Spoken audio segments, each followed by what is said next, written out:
Bom dia a todos, acho que nem precisamos de microfone. Muito obrigada pela vossa presença. Sou Ângela Morgado, da ANP WWF, a ANP Associação Natureza Portugal. Precisamos de microfone.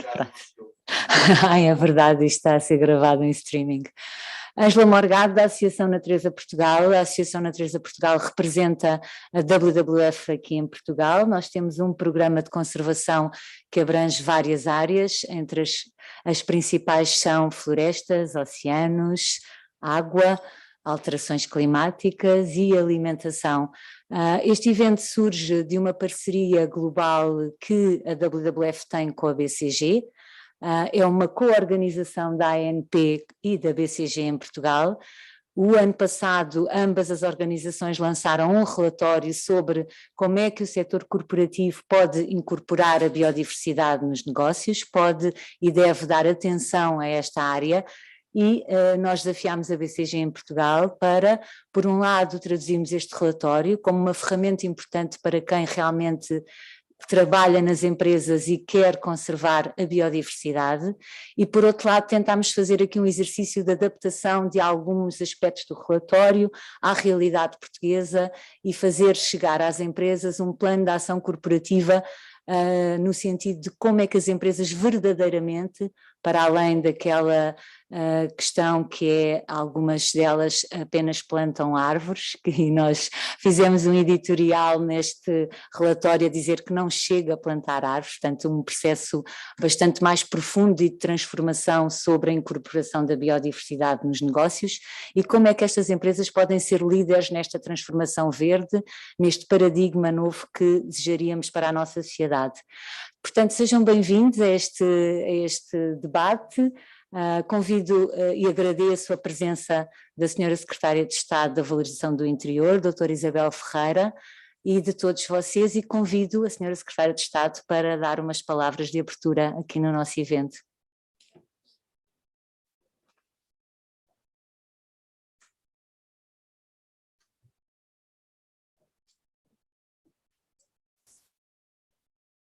Muito bom dia a todos.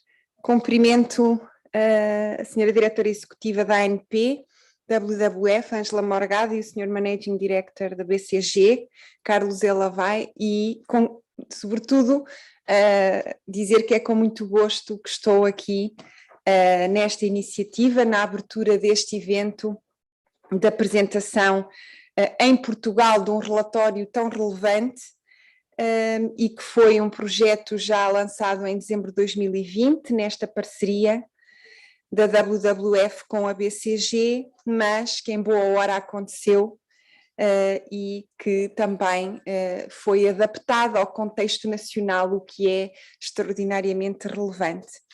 E por isso as minhas primeiras palavras são mesmo de felicitação dos promotores pela iniciativa, pela oportunidade de lançarem a discussão sobre esta temática, porque a transição verde, energética e digital, aquilo que nós chamamos hoje a tripla transição, são na atualidade uma prioridade, são uma prioridade do nosso governo, são uma prioridade no contexto europeu e, portanto, que a todos convoca e também a todos nos obriga a encarar este assunto como um desígnio nacional e um desígnio mundial.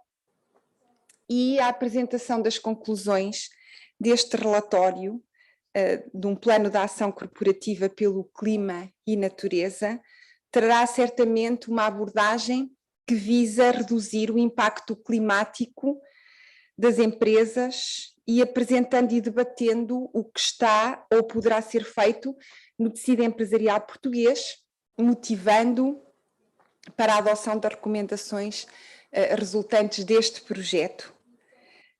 E também estas recomendações que resultaram deste projeto são extraordinariamente importantes e servem como orientação e também como orientação para o tecido empresarial, desde a contabilização e divulgação das suas emissões ao longo da cadeia de valor, até à redução também dessas emissões, sempre alicerçadas em contextos científicos, que é muito importante, e de base científica, e depois também a questão de assumir um compromisso financeiro que internalize os custos externos dos gases de efeitos de estufa restantes e divulgar também todos os pressupostos, incluindo o preço do carbono implícito ou o investimento do compromisso financeiro num contexto potencial de ações também com grande impacto para o clima e para a natureza. E falávamos também, antes de entrar, que este desafio grande da transição verde, da transição ecológica, é algo que também está premente nas nossas estratégias, mas acompanhado com os devidos recursos financeiros, quer no Programa de Recuperação e Resiliência, quer no Portugal 2030, onde esta componente é significativamente robusta. E mais uma vez esta importância de convocar a todos para este compromisso. Este compromisso, como eu dizia também há pouco, mundial, e que mesmo no âmbito da União Europeia, com o estabelecimento do Pacto Ecológico Europeu, também define e aponta o caminho para encontrar respostas, transformando a União Europeia, e neste caso transformando o nosso país, numa economia também moderna e eficiente na utilização dos recursos, mas também competitiva, aceitando que as emissões líquidas de gases com efeito de estufa sejam nulas em 2050, que é este o compromisso, e que o crescimento económico esteja dissociado da utilização de recursos e que ninguém, nem nenhuma região, seja deixada para trás, que é também uma missão da coesão territorial e da valorização do interior em particular. Portanto, esta proposta de hoje apresentada é um desafio ao mundo empresarial, mas que nos convoca também a todos, pois só com a participação ativa de toda a sociedade é que conseguiremos alcançar estas metas ambiciosas. E a não assunção desta premência irá exigir alternativas onerosas a toda a humanidade, como também bem sabemos. Por isso a preservação e o investimento do nosso capital natural e no nosso capital natural irão economizar recursos, também financeiros, e ser o garante do nosso bem-estar, mas sobretudo da sobrevivência futura. Em particular, a nível nacional, a promoção de um desenvolvimento sustentável é o alavancar de um paradigma de gestão do território, a valorização das produções locais, a criação de novos produtos partindo de variedades locais, a valorização dos serviços de ecossistemas, a definição e concretização de investimentos para a transição energética, o mercado do carbono, enfim, são todo um processo que vai muito além da economia e que tem um papel fundamental e funcional neste processo de transição e adaptação em que todos temos que estar envolvidos. E a concretização destas estratégias também só é possível quando suportada, como eu dizia há pouco, pelos contributos da ciência e da evolução do conhecimento, da tecnologia, da inovação, que também são fatores essenciais para a criação de novos focos de investigação, de desenvolvimento, de qualificação e que criam também aqui eixos de inovação empresarial e dinamização económica e que potenciam também de forma sustentável o mercado de trabalho, aumentando certamente o rendimento das famílias e promovendo o desenvolvimento equilibrado e sustentável de todos os territórios. Este processo de transição e de adaptação às alterações climáticas constitui, sem dúvida, uma prioridade face aos impactos presentes e futuros sobre os ecossistemas, sobre a economia e sobre a sociedade. E para o tecido empresarial são um dos maiores desafios, sendo essencial aprofundar e partilhar conhecimentos sobre esta temática. Mas representa, sobretudo, uma oportunidade de alcançar novos patamares de dinamização da atividade económica e é fundamental e urgente também transformarmos, às vezes, um ciclo vicioso num ciclo virtuoso de que todos dependemos em absoluto.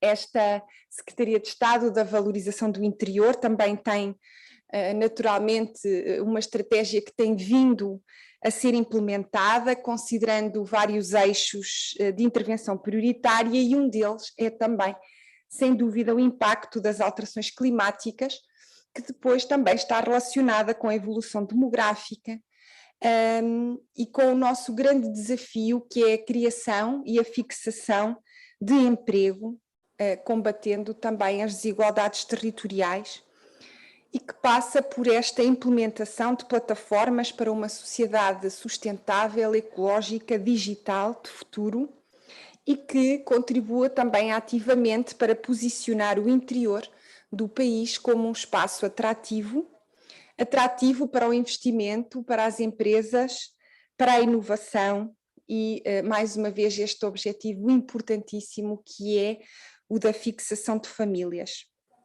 E, portanto, a adoção de medidas decorrentes destes eixos de atuação do nosso Programa de Valorização do Interior também requer, como requisito principal, uma visão que faça com que com que as especificidades destes territórios deixem de ser vistas como obstáculos intransponíveis e passem a ser vistos e considerados como focos também de oportunidades económicas diretas para as regiões, mas sobretudo com uma visão de futuro.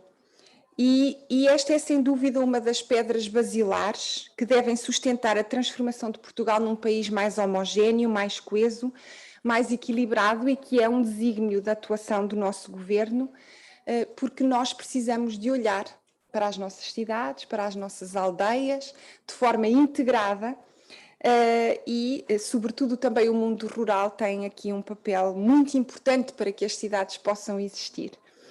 E neste desígnio enorme da atração de pessoas focado na criação de emprego, mais uma vez os nossos parceiros maiores serão sempre as empresas. Estes territórios do interior reúnem condições ímpares, singulares, são fornecedores de serviços que protegem os ecossistemas, que garantem o seu funcionamento, que oferecem soluções para a neutralidade carbónica e têm também um papel-chave a desempenhar na bioeconomia, na economia circular, bem como na concretização de novas oportunidades para a renovação económica e social. E em contexto de alterações climáticas, a preservação destes ecossistemas exige uma forte aposta no desenvolvimento de estratégias baseadas na sustentabilidade, na competitividade e na inovação. E temos de apostar em projetos como este que hoje é apresentado aqui e que criam dinâmicas, buscam soluções inovadoras que agregam complementaridades e sinergias e se articulam também com as diversas políticas setoriais em prol de uma estratégia de desenvolvimento capaz de defender a estes enormes desafios. Para concluir, desejo que este evento e deste evento resulte uma profícua discussão, possibilitando a troca de experiências e saberes e o reforço das sinergias para a construção das soluções inovadoras e concretizáveis neste plano de ação corporativa pelo clima e natureza, como fator de sustentabilidade de desenvolvimento dos territórios. Muito obrigada.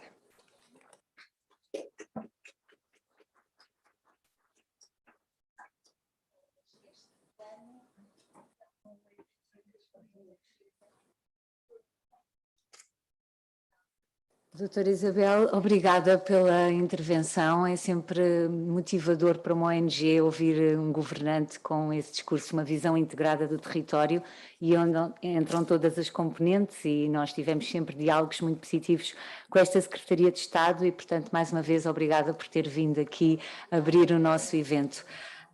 Neste momento iria passar a palavra ao meu colega, portanto o evento está organizado, nós vamos ter uma intervenção de um colega da WWF Internacional e depois uma mesa redonda onde vão participar algumas empresas portuguesas e, portanto, iria passar a palavra ao meu colega Brad Shadler, da WWF, da área da governança e de mercados de carbono.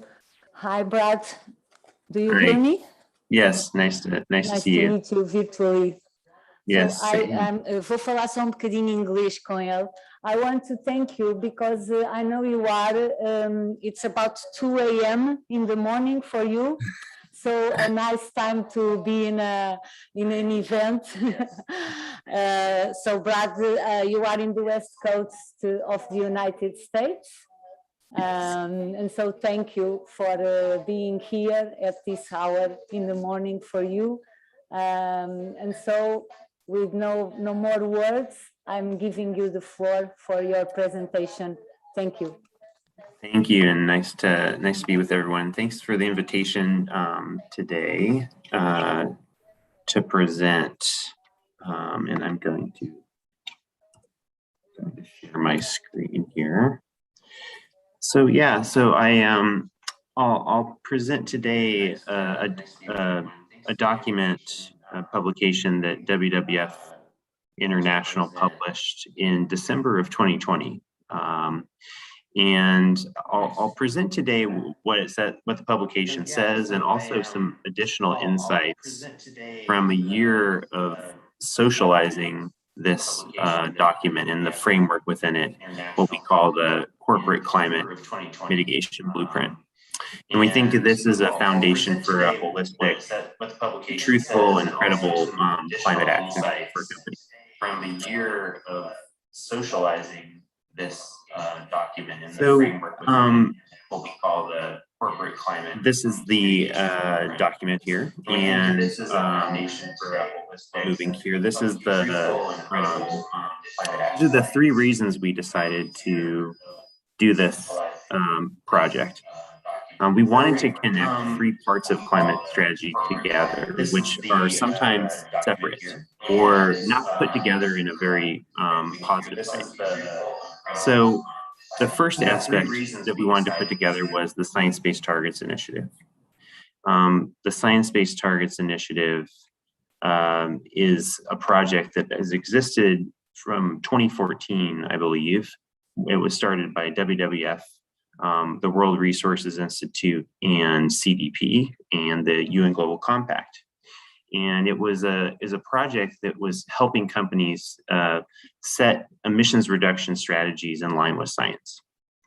At the core of the Science-Based Targets Initiative is this concept of the mitigation hierarchy. And what this mitigation hierarchy is, I know it's very jargony type language. It effectively means helping companies prioritize where they should spend their resources, their scarce resources on climate action, because there are opportunity costs, right? And so the Science-Based Targets Initiative helps companies understand where they should put their energy, given the type of corporation that they are. So the second piece that we wanted to connect with Science-Based Targets Initiative is just nature-based solutions and innovation in the solutions. In some cases, climate is sometimes pitted against nature, and we thought that just should not happen any longer, and that there are ways to synchronize both climate action and support for nature. And then thirdly, we wanted to connect carbon credits to these other things. And for a while, WWF has had a position that once a company sets a science-based target and it has made that their priority to reduce emissions within their own footprint, it's fine to turn to carbon credits as a complementary strategy. So we wanted to put all of these 3 things together into an integrated framework that we felt was lacking in the space. And this is what we came up with, the Corporate Climate Mitigation Blueprint. And the main parts of it are these steps 1 through 4, which I'll talk about in a little bit more detail. But we wanted to make sure that it was a holistic framework, and it's recognizing that it's not just about what the company does to reduce their own emissions, but how they're influencing policy, how they're supporting climate policy to happen. how they're collaborating with others and you know, doing more than they would just alone. And it's also about building resilience in a changing climate for the company itself, as we see more and more climate impacts, but also trying to contribute to resilience of the broader world. But these back to these 4 steps, I think that what defines this as different than a lot of different climate strategies is not just that it puts science-based targets and nature-based solutions and carbon credits together, but in the way that it puts them together too. Many climate strategies in the past, you would go through a process where, you know, a company would set a target, and then it would net out its remaining emissions to zero by buying carbon credits and call itself carbon neutral. That's a very common approach even to this day. But we see that there are some issues with the carbon neutrality approach. So that's what we are trying to sort of rectify in this framework. So just steps 1 through 4 very quickly. First is account and disclose your emissions. The next is to set a science-based target in step 2, and work toward achieving that target. It's not just about your own operations, but it's about the value chain emissions that you have. So in the parlance of what's called the GHG protocol, that's scopes 1, 2, and 3 emissions. And so where the innovation starts to come in here is where we get to steps 3 and 4. So in step 3, as opposed to just buying carbon credits to cover your remaining emissions, you're looking at your remaining emissions and then multiplying it by a given carbon price. And then with that carbon price, you're able to raise revenue, and you can use that revenue to spend it on a lot of different things, and not just carbon credits. You can invest in further emissions reductions and go beyond your science-based target. You can invest in sort of newer technologies, or invest in landscapes in a way that might not be able to be credited under carbon credit systems, right? And then, of course, you know, it is still possible to buy carbon credits as part of the strategy as well. But you know, there's certain advantages that we feel that come as part of this strategy, and so I'm going to go into those in a little bit more detail right now.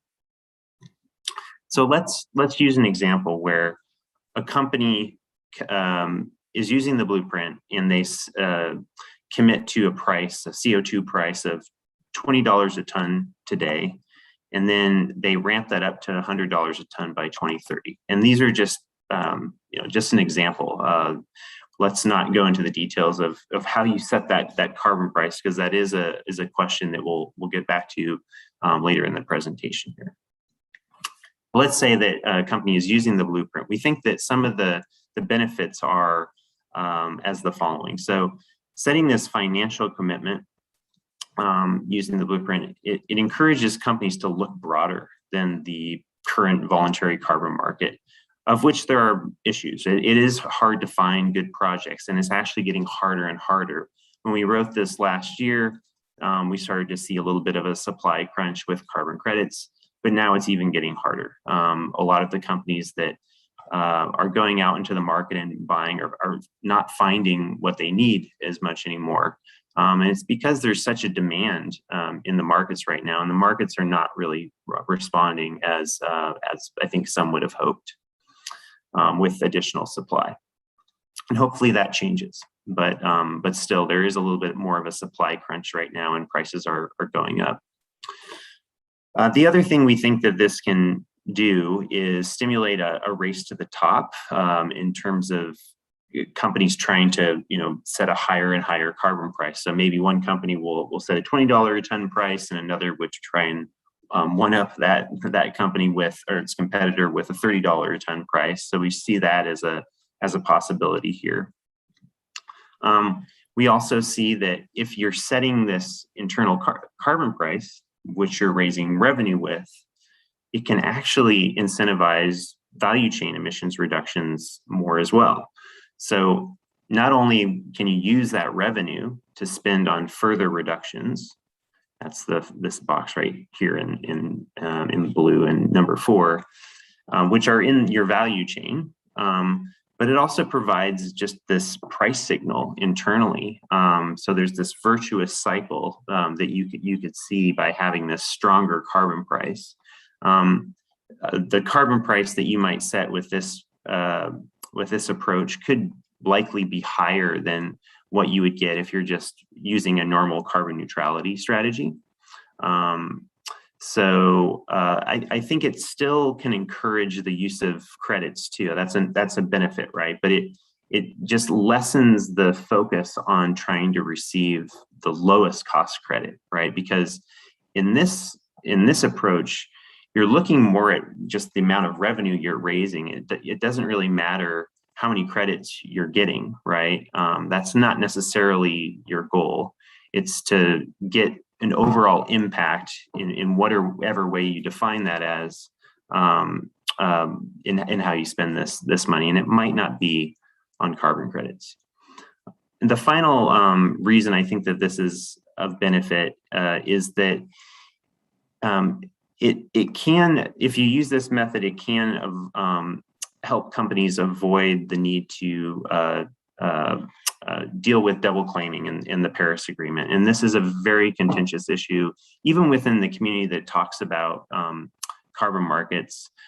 There are different sides on whether companies need to buy credits with these things called corresponding adjustments. So corresponding adjustments are where governments will make accounting adjustments to their national targets, their NDCs under the Paris Agreement, when another entity buys credits out of those countries. This approach arguably allows companies to invest in carbon credits in the countries and allow the countries to keep those carbon credits and claim them to their national targets. And the company is still able to talk about that investment, but it doesn't need that asset to claim it towards their emissions reduction target, which you would theoretically need if you have a carbon neutrality target. So that might be a lot. There's a lot that's been discussed on this over the years, and happy to answer questions about it further if there's interest. So moving on here, you might be wondering who has adopted this blueprint. There is one company that we know has, and that's Klarna, a Swedish fintech company. And here's their Give One campaign where they've adopted this approach. And we're in light touch with them about their way forward through the consultant that's helped them develop this. And there are other companies that are starting to consider this too, and many other entities and think tanks that are supporting this approach, including Climate Action Network International, a coalition of NGOs which WWF is a part of, New Climate Institute based in Germany, and even the Gold Standard Foundation, who WWF often will partner with, is supportive of the blueprint and is integrating this into how they do business themselves. And maybe just to give you a little bit more detail on the blueprint and go through a concrete example again, and just to kind of look at these graphs over time. So first is account, disclose, and reduce value chain emissions. And so you see that BAU here is the green bars, and then a science-based emissions target pathway is in gray. And then if you move to step 3 and you're quantifying the financial commitment for a 2025 target, let's say, this is what you have. So this company has 5 million remaining emissions.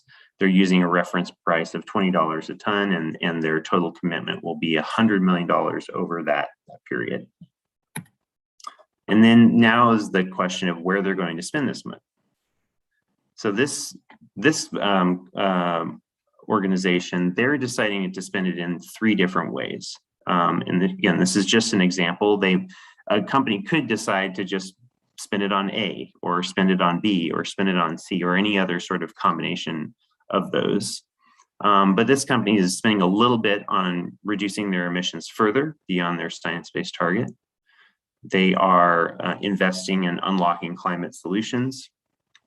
And they're investing in quality carbon credits as part of their strategy. And I want to connect this to net zero as well. I haven't done that yet.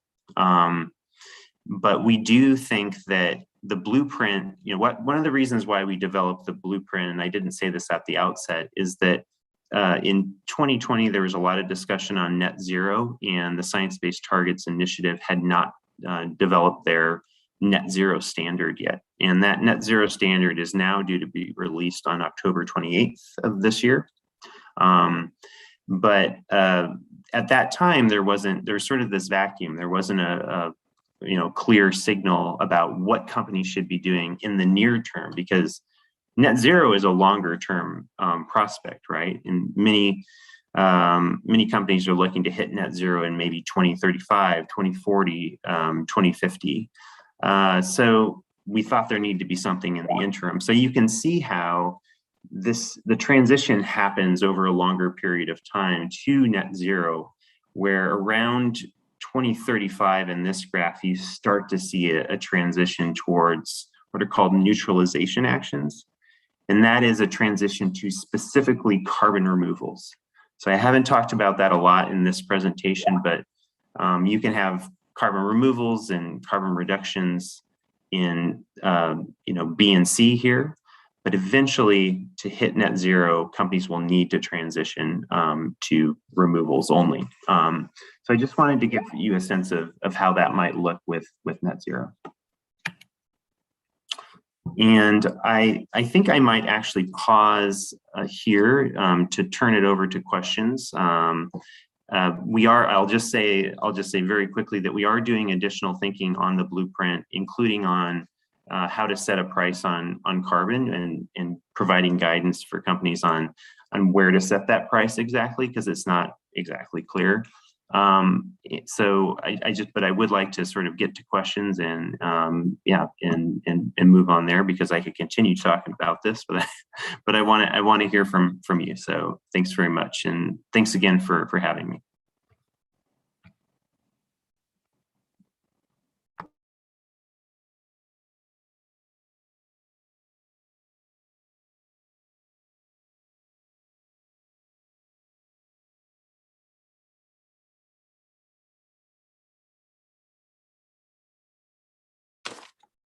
Thank you for the presentation. Are there any questions to my colleague, to Brad?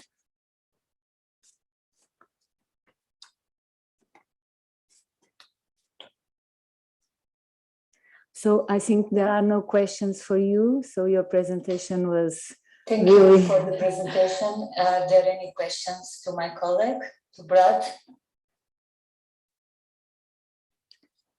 So Brad, if there are no questions from our audience, I want to thank you again. There are no questions for you. For your presentation, for your availability to be here with us. And I wish you a nice day and a nice week. Bye-bye. Thank you. Yeah, bye-bye. Bye. Thank you. If there are no questions from our audience, I want to thank you again.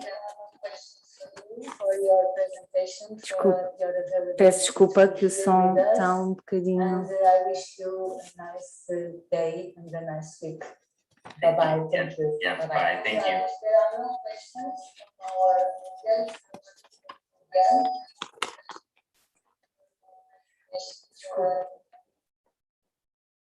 Muito bem, tem que haver alguns problemas com o streaming, com o som, está muito desfasado, mas vamos adiante. Agora vamos organizar, vamos ter aqui uma mesa redonda e eu chamava a Mafalda Evangelista do BCSD Portugal, que vai ser a nossa moderadora. Obrigada, Mafalda. Chamava também o Manuel Bastos da Coca-Cola, António Castro da EDP, meu colega Rui Barreira da WWF e o Carlos Elavai da BCG, e desejando desde já uma ótima discussão e um bom debate. Julgo que tens aí um microfone. Obrigada. Obrigado.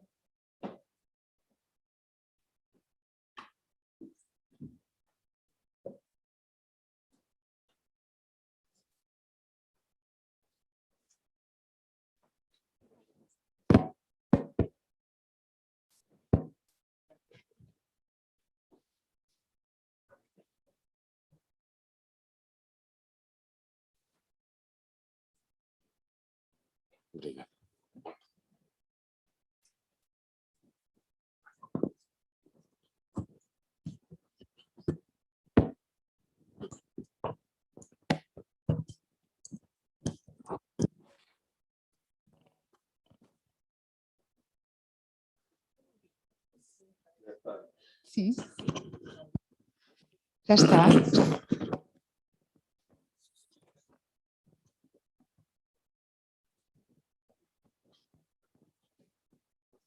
Obrigado, eu. Bem, vamos dar início à mesa redonda, não é? Bom dia a todos. Começar por agradecer ao WWF, à Associação Natureza Portugal, pelo convite para participar neste evento. Acho que é o meu primeiro evento presencial desde há muito tempo, portanto, obrigada, acho que estou a começar de uma excelente forma. Especialmente para participar no lançamento deste relatório em Portugal, que acho que é bastante elucidativo sobre aquilo que poderá ser o caminho que as empresas poderão seguir. Cumprimentar também os meus colegas de mesa, que já foram apresentados, bom dia também, e fazer aqui, fui incumbida de fazer aqui um resumo.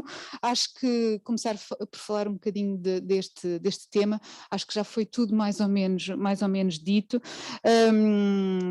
Apenas fazer aqui um wrap-up e dar o mote para a nossa conversa.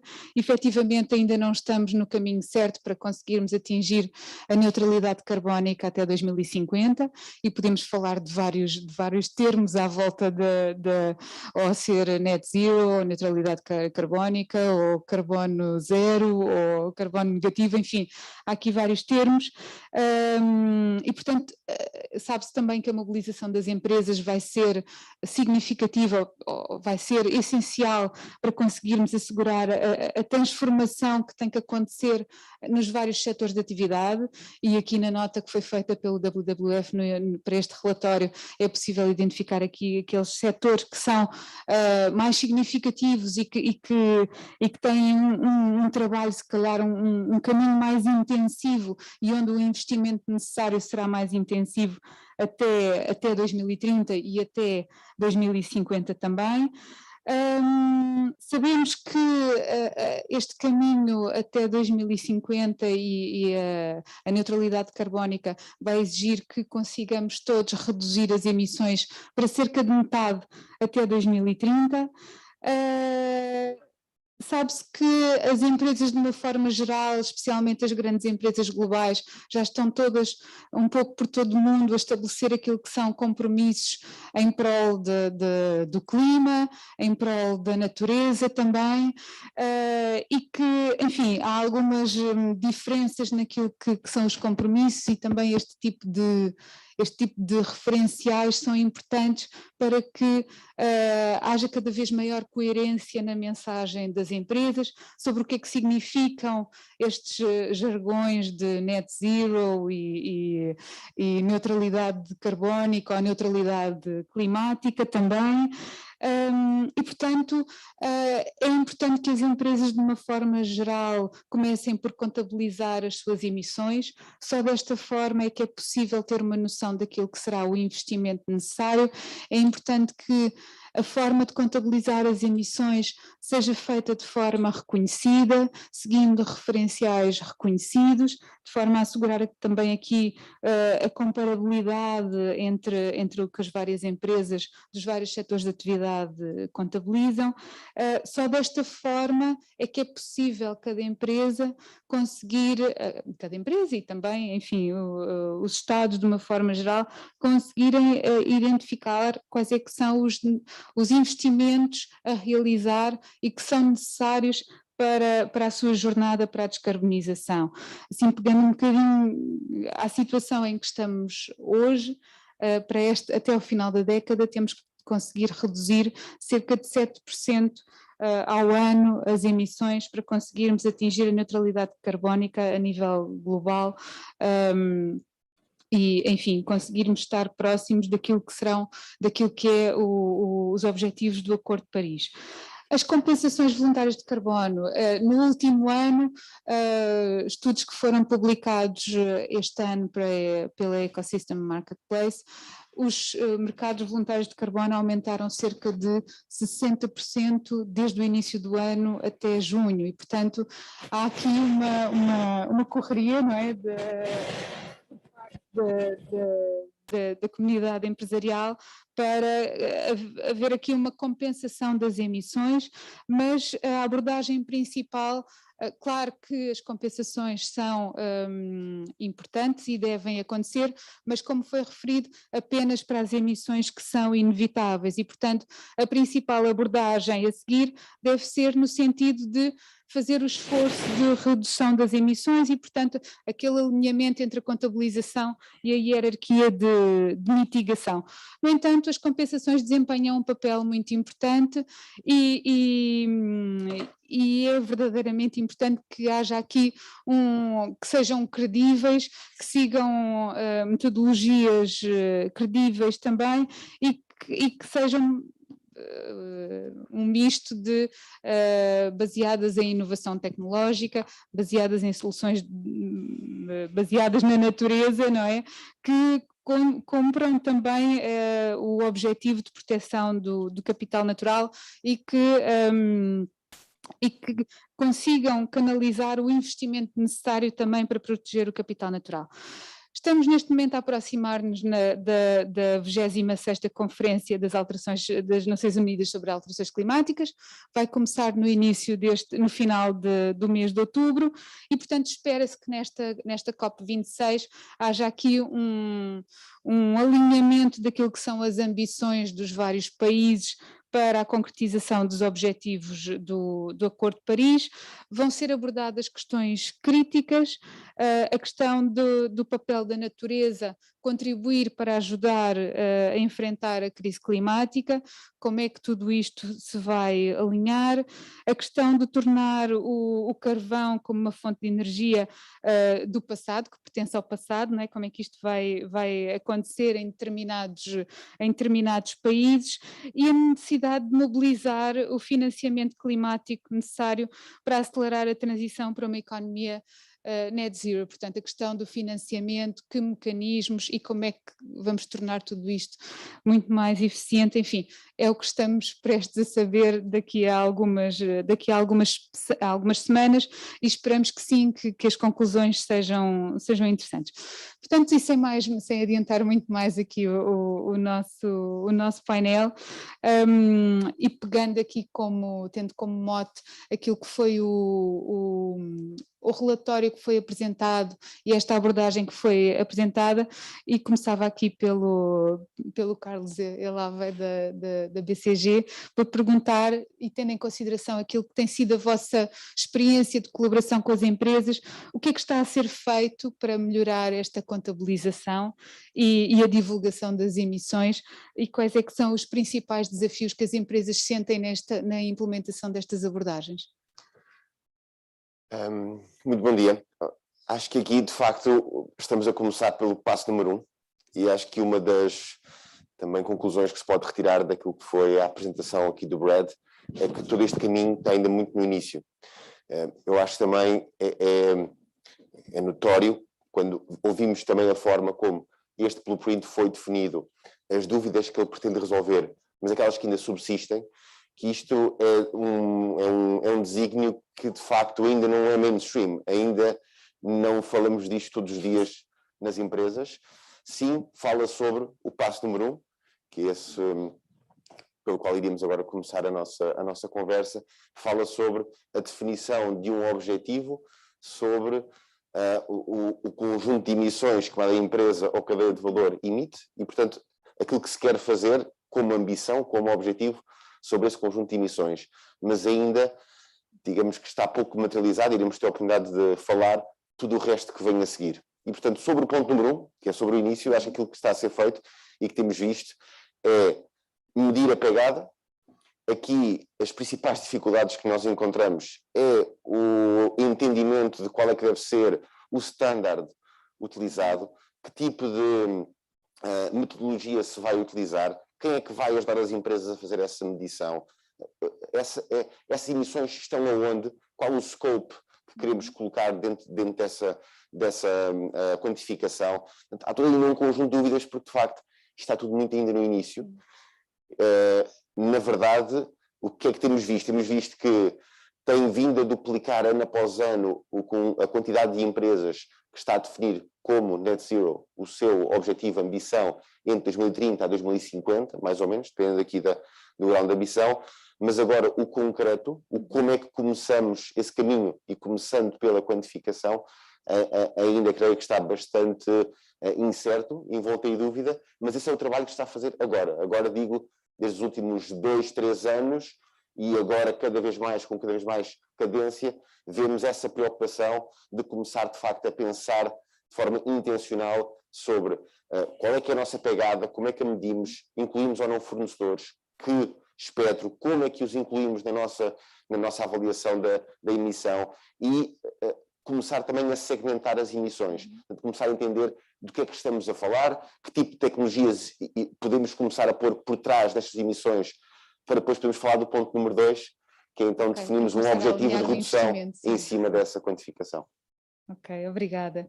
Manuel, para uma empresa como a Coca-Cola, como é que tem sido este processo? Como é que tem sido o processo de contabilização das emissões? Consegue contar-nos um Antes de bocadinho? mais, permitam-me tirar a máscara, mantemos aqui a nossa distância na mesma. Bom dia a todos, bom dia a todos que nos ouvem, bom dia aqui também aos meus colegas de painel. Dizer-vos, para nós é um desafio, e estava aqui o Carlos a dizer este ponto também, e com razão, que é muitas das vezes ainda estamos a dar os primeiros passos nesta questão da compensação carbónica. Nós, desde o sistema Coca-Cola, já há muitos anos que estamos a trabalhar na redução da nossa pegada. Estamos a falar que nas nossas emissões diretas já reduzimos 52% e em toda a cadeia de valor já conseguimos 30,5%, que é importante também isto, que é não nos esqueçamos que temos que reduzir em toda a cadeia de valor e não apenas nas nossas emissões próprias. E este é um caminho que temos seguido e o caminho exatamente da compensação ou de agora, digamos, os projetos de carbon removal, é algo que está agora também na senda e que estamos agora a planear também como é que vamos fazer nos próximos anos. Porque para nós o nosso objetivo é reduzir ao máximo até 2030 e até 2030 nós queremos ter uma eficaz redução para nos permitir continuar este trabalho e queremos começar também a trabalhar em paralelo em projetos de carbon removal para nos permitir em 2030 já estarmos com determinados passos a nível de carbon removal que nos permita chegar a um net zero em 2040. Portanto, é um percurso que estamos a fazer com passos seguros, sólidos. Uma das coisas que falávamos também é essa questão de como é que passamos os nossos dados. Todos os nossos dados são transparentes, nós passamos sempre a informação a nível de relatório de sustentabilidade todos os anos. É para nós muito importante que as pessoas saibam exatamente em que é que nós estamos em que é que a nossa pegada de carbono está apoiada, se é na parte de operações, se é na parte das embalagens, se é na parte de equipamentos de frio, ou seja, nós temos toda essa informação disponível para quem quiser ver, e o que pretendemos é, lá está, continuarmos este trabalho, esta senda de melhoria ao longo do tempo. Obrigada, Manuel. António, no caso da EDP, uma empresa que já tem uma longa experiência nesta coisa da contabilização e da comunicação das emissões, quais é que têm sido as maiores dificuldades e aquilo que têm sido as principais vantagens retiradas da aplicação destes processos? Muito bem, antes de mais, muito obrigado pelo convite, muito gosto de estar aqui. Então, contemos um bocadinho aqui a história da EDP. A EDP, portanto, conhecem, é uma empresa multi-utility integrada.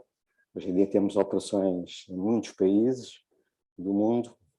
Nós somos uma empresa que ainda temos realmente algum impacto nas emissões de CO2. O setor elétrico é um dos maiores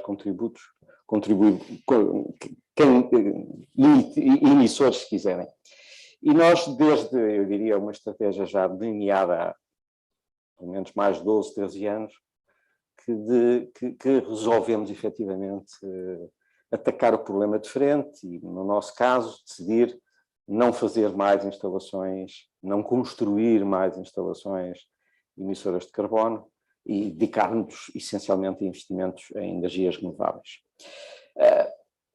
As grandes centrais da EDP, ou de outro, enfim, as centrais elétricas, normalmente a combustão, são grandes instalações industriais e, portanto, entraram imediatamente no comércio de emissões e, portanto, são obrigadas, quer, enfim, pela legislação comunitária, pela legislação nas legislações nacionais, a fazer um disclosure de informação e um inventário. Portanto, as nossas emissões são, eu diria, há mais de 10 anos, verificadas, auditadas, como tem que ser, não é? Faz parte do próprio comércio de emissões. E nos países onde não existe comércio de emissões, usamos exatamente a mesma metodologia e, portanto, já estamos muito, eu diria que para nós é perfeitamente banal, e quando falamos de emissões de Scope 1 e Scope 2, e da Scope 1, praticamente é tudo, são as emissões diretas das centrais, ou a carvão ou a gás natural. Mas a nossa trajetória foi e é muito clara neste momento, que é nós queremos ser livres de carvão em 2025, portanto queremos desinvestir ou encerrar carvão até 2025, já o fizemos em Portugal. Em Espanha ainda temos algumas centrais que estão a funcionar essencialmente por questões questões de garantia de fornecimento, porque as ligações às Astúrias, onde elas estão, a rede ainda não é suficiente e, portanto, obrigam-nos quase a manter as centrais ligadas, mas o nosso compromisso é até 2025, pura e simplesmente encerrar todas as centrais a carvão ou vender, que é o caso de que temos uma central a carvão no Brasil, que é a P100, e essa central vai viver para além de 2025, que é necessária, ou vai ser necessária ao sistema elétrico brasileiro, mas nós, efetivamente, é que já não queremos. Mas, portanto, os nossos objetivos em termos de descarbonização de Scope 1 e 2 são claros: até 2025 deixar de explorar carvão e até 2030 ser net zero. Portanto, vamos também desinvestir das centrais de ciclo combinado. Como é que o vamos fazer ainda não sabemos, portanto, já não temos muito tempo, mas não sabemos, mas é muito claro para nós que nós não queremos ser, já não queremos ser os donos naturais dessas centrais de emissoras de carbono. Essas centrais, também vamos ser muito claros e transparentes, vão continuar a ser necessárias para o abastecimento elétrico, até quando, não se sabe, 2040, enfim, vai depender um bocadinho do desenvolvimento de baterias. Mas eu continuo a dizer, elas vão continuar a ser necessárias, não as devemos diabolizar. O que nós achamos, nós EDP, é que deixamos de ser o dono natural. Portanto, eu prefiro estar muito mais concentrado em desenvolver parques solares ou eólica, onshore ou offshore pelo mundo fora, do que estar preocupado na gestão de centrais de ciclo combinado. Portanto, o nosso objetivo é carbon neutral em 2030 para o grupo EDP. Vamos ficar com um bocadinho de emissões residuais, sim, cerca de 2%, e que temos que começar agora a procurar como é que vamos fazer o offset disso. Mas acho que isso a seguir vem Exato, outra sim, pergunta, não é? vem noutra questão a seguir, sim. No caso da Coca-Cola, o que é que, enfim, já avançaram para o vosso processo de contabilização. Em termos de redução, o que é que estão a pensar fazer para reduzir as vossas emissões diretas? Muito bem. A nível das emissões diretas, nós estamos com compromissos bastante grandes também a nível das nossas fábricas, tornarmos as nossas fábricas também neutras em carbono. Neste momento e este ano ainda tivemos 2 fábricas, uma na Suécia em Jodhpur e outra em Espanha, a Vilas de Turbono, que já são neutras em carbono, e o objetivo é continuarmos a trabalhar para a neutralidade de todas as nossas fábricas. Isso quando estamos a falar aqui do Scope 1. Também a nível de transporte é também um ponto bastante importante para nós. Ainda este ano mudamos para 75 viaturas de frota de híbridas, ok? Ainda não elétricas, ainda não 100% elétricas. Para nós a estrutura ainda não está preparada o suficiente para nós termos os carros comerciais sobre um ponto de vista completamente elétrico, mas estamos a trabalhar nisso para que em 2030 toda a nossa frota seja elétrica. Esse é também outro dos nossos grandes compromissos nesse sentido. Portanto, é importante para nós, nas emissões diretas, continuarmos a reduzir ao máximo. Como vos dizia, já fizemos uma redução de 52%, queremos continuar esta redução e é muito importante que continue o foco não só nas nossas emissões e nas emissões de Scope 1, mas também nas emissões de Scope 3, porque basicamente 90% das nossas emissões estão no âmbito 3. Portanto, é para nós muito importante, ao contrário aqui do que o António estava a dizer, que as emissões dele estão bastante concentradas no Scope 1, as nossas estão muito concentradas no Scope 3, em que já são várias questões, várias operações que já não estão somente nas nossas mãos. Okay? Portanto, aí também é um ponto importante. Lá está, reduzirmos em Scope 1 ao máximo, alinharmos com 1,5 grau de alteração climática e depois continuarmos a trabalhar com os nossos fornecedores para o âmbito 3. Aqui, sobre a questão de a maioria, aquilo que nós também no VCSD, a percepção que nós vamos tendo daquilo que as empresas vão fazendo, vão já nesta altura começam a estabelecer previsões sobre aquilo que vão investir até 2030 e depois daí para a frente. Só que do ponto de vista de tecnologias ainda está tudo a partir de determinada data, não é? Há muita incerteza associada às tecnologias nas quais se pode investir e, portanto, os planos vão tendo que ser constantemente atualizados, não é? Portanto, aquilo que é hoje, daqui a 5 anos, se calhar já se vai perceber que as tecnologias que agora ainda estão a entrar no mercado, daqui a 5 anos já vão estar perfeitamente instaladas e assim sucessivamente, não é? E, portanto, vai ser um work in progress. Não sei se convosco também está a acontecer da mesma forma ou se... Eu até posso aqui partilhar um dado, que é, se olharmos para o 100% das emissões que o mundo hoje tem e pensarmos nas tecnologias que existem para as reduzir a zero, cerca de 25% dessas emissões estão concentradas ou em zonas para as quais existe tecnologias maduras já disponíveis para as reduzir. Estamos a falar aqui de reconversão de produção elétrica, de carvão para energia renovável, onde ainda existe esse potencial. Estamos a falar aqui de circularidade no campo do packaging. Mas depois temos 40% ainda que estão concentradas em áreas onde existem tecnologias já em progresso, em implementação. Portanto, na verdade, temos 2/3 dos 100% de emissões que já têm alguma solução que se pode investir, que se pode fazer algo, que se pode começar a construir. Exato. Sobra depois aqui 1/3, que de facto ainda necessitamos de algum progresso tecnológico, são sobretudo áreas em que as tecnologias estão ainda numa fase muito embrionária, em fase de piloto. De ideia ou de piloto, sim.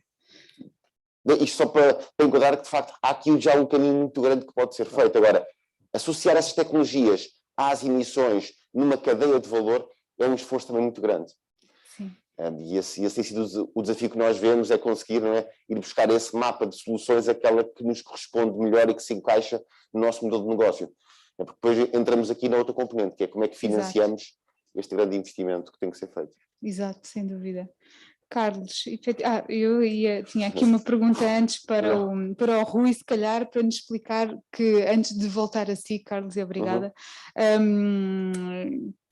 Quais é que têm sido os melhores exemplos de redução e de remoção de emissões?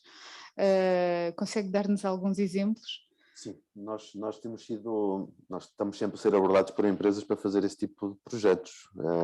Infelizmente, acho que um bocadinho a nossa ideia também quando abordámos a BCG foi de que forma é que nós pegamos nesta matriz e também levamos isto às empresas, para as empresas perceberem, ok, está aqui uma forma de jogarmos tangível, estruturada, esta deve ser a abordagem. Não é? Comecem por contabilizar e vamos avançando neste ponto até chegar aí. Porquê? Porque o que nós percebemos é que aquilo que as empresas nos pediam, na realidade, não era execuível em termos de projeto. As empresas depois queriam umas respostas imediatas de a gente mete X e queremos saber como é que... Bem, mas não pode ser só assim. Temos de ser um pouco mais exigentes, inclusivamente na estrutura daquilo que nós estamos aqui a querer jogar. Então nós mudámos aqui um pouco a abordagem mais numa perspectiva de território e de paisagem, inclusivamente. Indo um bocadinho também, curiosamente, de encontro àquilo que a Secretária de Estado há bocado falou, de tentar olhar para determinados territórios e como é que nós vamos valorizar esses territórios no âmbito de processos ou de projetos que sejam financiáveis pelas empresas, no sentido de garantir uma elevada qualidade daquilo que serão os projetos. Garantir que os créditos de carbono que possam estar associados a outros serviços de ecossistema que possam estar associados sejam de facto bons e sejam contabilizáveis, sejam transparentes e não sejam replicados, que é algo que nós temos vindo a perceber de créditos de carbono que têm sido vendidos mais do que uma vez. Portanto, para evitar isto, nós estamos a tentar seguir uma abordagem, copiando uma abordagem, literalmente, que está a ser seguida no Brasil, na Bahia, que é o Fundo Sul-Baiano. Tudo começou como uma lógica de plataforma de diálogo florestal, no qual foram sendo discutidas uma visão para um determinado território, uma partilha de discussão entre empresas, autoridades, ONGs, no caso do Brasil também os povos indígenas, para tentar encontrar uma estratégia, um planeamento para aquele território que também desse essa visão de longo prazo que tornasse o investimento das empresas um pouco mais seguro, isto é, diminuir o risco para as empresas. O que é que se conseguiu com isto? Fazendo esta abordagem e trazendo todos, chegou-se a uma plataforma de entendimento para aquele território. Foram surgindo soluções inovadoras e agora tem sido fácil conseguir dinheiro para projetos de grande escala. Uns provenientes de fundos familiares, neste caso concreto, o primeiro investidor neste fundo baiano foi a família que é proprietária da Lego, e que, pegando nos lucros da empresa, decidiu investir em algo que não tinha nada a ver diretamente com a empresa, mas era uma forma já de começar a dar os primeiros passos para trilhar aquele caminho. E outros estão a vir atrás, já no sentido de investir, porque percebem que aquilo é um investimento que está pensado a longo prazo e estão-se a financiar soluções inovadoras, não apenas de plantar árvores, mas também soluções inovadoras, novas formas de produzir soja, novas formas de produzir bens essenciais à nossa alimentação, e que nós muitas vezes nos esquecemos que não só o consumo direto de carbono tem um impacto brutal, mas muitas vezes a desflorestação acaba por ter um impacto ainda superior. E, portanto, ao inovar de um lado e do outro, está-se a conseguir compensar. E é um bocadinho isto que nós estamos a tentar fazer aqui em Portugal, criar uma plataforma em determinadas regiões do território, mas já com algum sucesso, e considerando também a escala de Portugal, no sentido de criar esta visão partilhada e poder transformar que empresas que queiram mitigar a sua pegada possam vir ter connosco e nós podemos apresentar portfólios de projetos que realmente sejam válidos e que tenham qualidade suficiente para serem financiados. Daí que esta abordagem para nós e esta parceria com a BCG para este trabalho é extremamente importante na perspectiva do lado tecnológico e do apoio de contabilização que uma empresa e uma consultora pode dar, e do nosso lado a transparência que este processo todo pode ter, no sentido de garantir às empresas que aquilo em que estão a investir tem realmente uma elevada qualidade e é algo que podem comunicar sem ter evitando ao máximo riscos reputacionais de greenwashing e tudo mais. Portanto, este é um bom exemplo que acho que não só replicado em Portugal, mas há outros diálogos florestais em todo o mundo, como no Uganda, no Vietnã, bons exemplos que podem ser replicados cá pelas empresas portuguesas e pelos outros claro. interlocutores da administração central, que também são importantes porque têm um poder legislativo muito grande. Sem dúvida, mas ainda há um caminho a fazer, não é? E especialmente no contexto regulatório. Carlos, como é que este contexto poderá influenciar as ações das empresas? Como é que isto pode ter aqui um impacto e como é que poderá aqui começar a despoletar este tipo de iniciativas? Uhum. Então, se calhar só começando por enquadrar o desafio é que nós continuamos a aumentar emissões e temos que as reduzir, e portanto, né, temos que inverter a tendência, e terá que ser em breve, porque teremos que chegar, né, de acordo com os cientistas do clima, ao net zero muito em breve, nas próximas décadas, e esse desafio poderá custar entre 100 a 150 trilhões de dólares nos próximos 30 anos, mais ou menos 3 a 5 trilhões, em português seria bilhões, por ano de investimento global para fazer esta transformação. E, portanto, sem um incentivo, né, sem poder ir ao mercado e ajustar, né, os preços e os custos de forma a que isto seja possível, será difícil, num tão curto espaço de tempo, conseguir mobilizar, né, também a magnitude de recursos para que, de facto, estas mudanças aconteçam, né, num landscape que é muito fragmentado. Agora, o que estamos a falar, de facto, começou-se pelos grandes emissores, como era o setor de produção de energia, mas agora estamos a falar, de facto, de toda a economia, não é? Isto tem que ir a todo lado e, portanto, sem dúvida que aqui a regulação vai ter um papel fundamental. De alguma forma, nós estamos a falar neste momento de um país que está na União Europeia, que é a região do mundo que lidera este esforço. E, portanto, de alguma forma, é aqui onde estão a ser pensadas as regulações mais avançadas para incentivar este esforço. E acho que aqui o último anúncio da União Europeia no Fit for 55, portanto, esse conjunto de política regulatória mostra muito daquilo que vai acontecer em todo o mundo, porque inclui desde incentivos ao investimento, por um lado ao nível do financiamento, por outro lado ao nível das penalizações, por outro também ajuda as famílias de baixo rendimento a poderem suportar uma conta, não é? Porque isto eventualmente irá transmitir-se ao nível dos preços finais que os consumidores irão estar a pagar e, portanto, é um pacote que já começa a mostrar, né, a grande transformação da nossa sociedade e da nossa economia que terá de acontecer para que este caminho aconteça, né, nos prazos que todos queremos que aconteça. Portanto, sem dúvida, acho que aqui a regulação, e cada vez mais o que vemos é que esta é uma das áreas onde as empresas mais querem entender, e mais querem entender não só do ponto de vista de se prepararem, mas também de poderem ajudar a tal aconteça. Não é? Porque eu acho que uma dinâmica que se calhar antes tínhamos era que haveria algo que queríamos limitar, minimizar, mas agora, entendendo do imperativo da transformação climática, acho que todos queremos é ajudar, garantir que a regulação de facto nos ajude e nos incentiva a caminhar para o net zero. E, portanto, também estamos numa situação em que cada vez mais as evidências, os relatórios científicos, os especialistas científicos nos estão a alertar que já não basta trabalhar para sermos mais eficientes, os sistemas têm que ser resilientes, porque os acontecimentos climáticos estão a acontecer diariamente e, portanto, tem que haver esta simultânea abordagem de mais eficiência e maior resiliência também. E isto, quando passamos para daquilo que as empresas fazem dentro de portas para a sua esfera de influência que envolve a sua cadeia de valor, os desafios aumentam, não é? Porque é menos controlável e, portanto, traz aqui desafios acrescidos. Rui, de uma forma geral, qual é que é a importância de tornar as cadeias de valor das empresas mais verdes, também que cumpram também estes objetivos, não é? Simultaneamente relativamente ao clima e à natureza? Eu penso que esse é o primeiro ponto onde as empresas podem atuar, não é?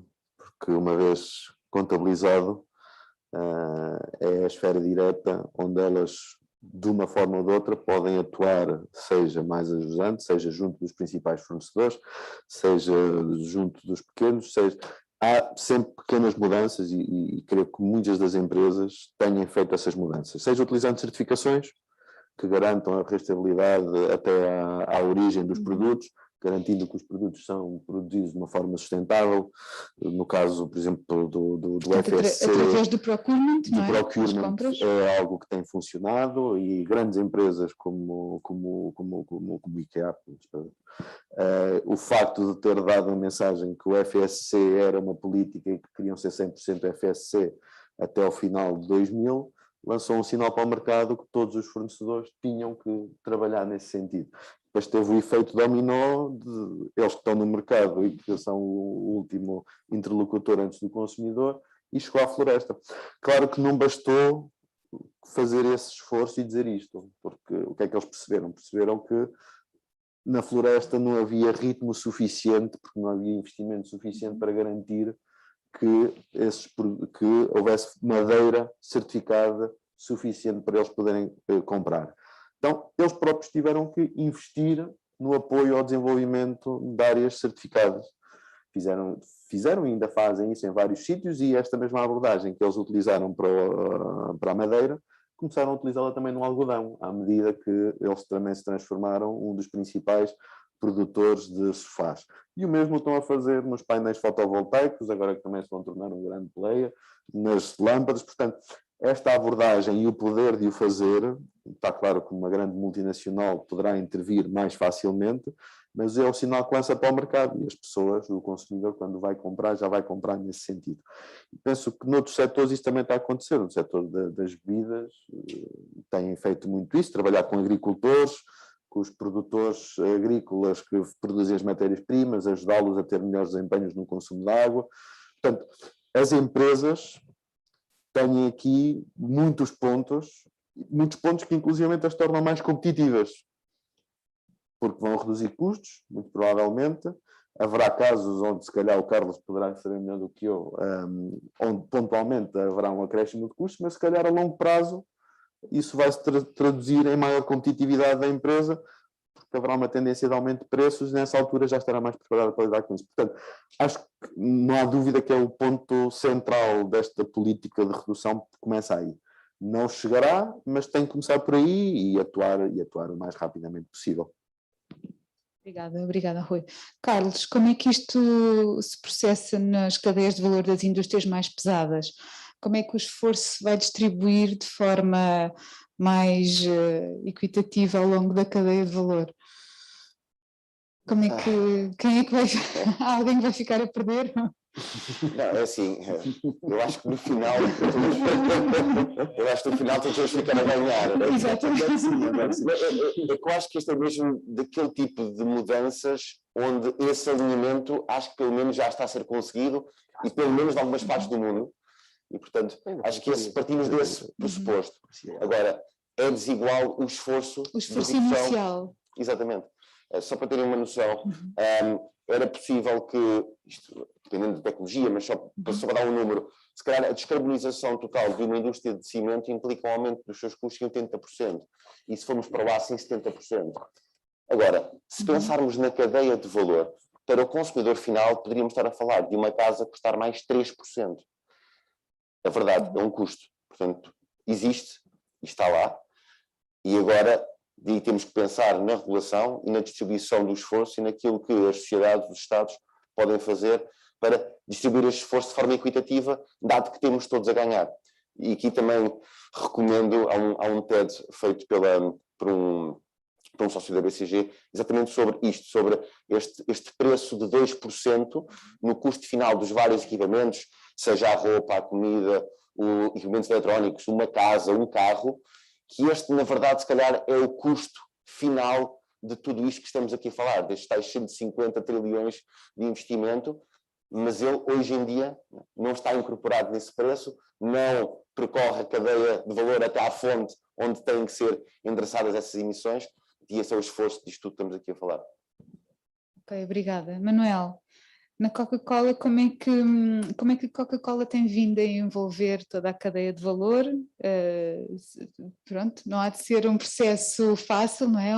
Uma grande empresa global, não é um processo fácil. com uma grande diversidade de matérias-primas, enfim, muitas geografias, não é? Certo. Primeiro, explicar-vos um pouco como é que funciona também o sistema Coca-Cola. O sistema Coca-Cola é um sistema que funciona aqui com duas empresas, portanto, um lado temos a da Coca-Cola Company, que detém as marcas e acaba por trabalhar também a parte da procura. E temos do outro lado a Coca-Cola, no nosso caso, a Coca-Cola Euro-Pacific Partners, de onde Portugal está integrado e que aí sim somos quem produz o produto, quem embala, quem distribui no mercado, inclusive é produzido em Portugal, ou seja, os produtos que nós temos cá, 90% daquilo que nós vendemos é produzido em Portugal, numa fábrica em Zeta. Isto, porque muitas das vezes as pessoas nem sabem que a Coca-Cola existe em Portugal, é um ponto relevante. O que é que acontece? Nós temos de trabalhar em toda a cadeia, lá está, a montante e a jusante, é importante nós termos a coisa bem definida. Nós continuamos a trabalhar nos nossos fornecedores para que todos tenham Sustainable Guiding Principles completamente fechados, que tenham respeito pelos direitos humanos, ética, a parte também da agricultura sustentável é para nós fundamental, temos lá está toda a parte de polpa de papel, a parte também de açúcar, portanto acabamos por, na nossa cadeia de valor, ter muito esse compromisso. Mas depois também é importante a outra parte, que é a distribuição do nosso produto, como ele chega aos nossos consumidores. Acabamos por ter um peso relevante também de emissões na parte das embalagens, que representam cerca de 43% do peso das nossas emissões, portanto é um peso bastante relevante e que temos que o trabalhar e estamos a trabalhá-lo.